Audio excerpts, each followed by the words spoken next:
Hi, Phil and Tammy here in South Africa. This country is caught up in the World Cup Rugby fever. You can see our Springbok shirts here. Springbok, the Springboks. South African team, and they've actually managed to make it through the first stage and the quarterfinal, semifinal, and have made it all the way to the final, which is this Saturday, October 28th, against the New Zealand All Blacks. Now, South Africa and New Zealand have both won the World Cup 3 times.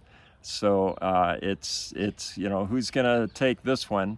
And it's interesting, the last time that these two teams met, really the only time they've met in the World Cup Rugby final, was 1995, just 1 year after Nelson Mandela, for the first time, when there was a democratic election here, and Nelson Mandela was the first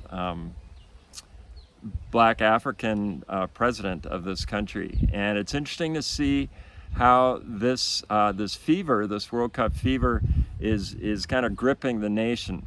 Rugby used to be a very kind of white sport here, and his involvement in that 1995. You can see the years that they have won it. 1995. The way that he desired to get both the black and the white community connected, and that of course was his efforts, and that's depicted well in that movie Invictus. So if you get a chance to see that, I don't know if you get a chance to see the game here, but of course this will be a huge deal here in South Africa this weekend. We're looking forward to that. We're going to have a big game party viewing at our place. Yeah.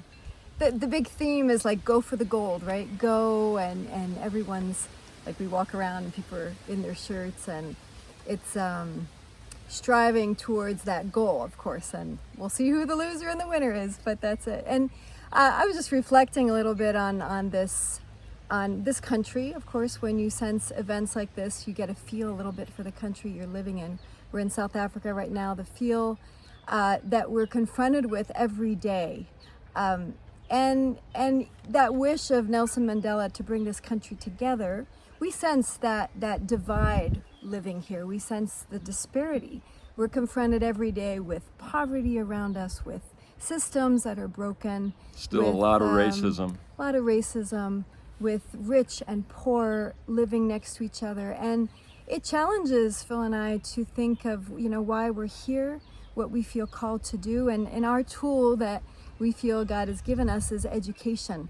And this open schools, bringing healing, bringing tools in a community that has no access to education. My work is often about bringing restoration to systems or schools, or training teachers to be all that God intends them to be, and how they teach, so that it can impact communities around us. We see such needs. We're reminded of such needs every day living here on this continent, and it's a privilege for us to be used that way. So thanks for your prayers for us. Thanks for, as we do this, as we strive for the gold, as we build the kingdom, as we share the little bit of gifts that God's given us on this continent, in this country of South Africa. Thanks for being on our team. We appreciate that so much.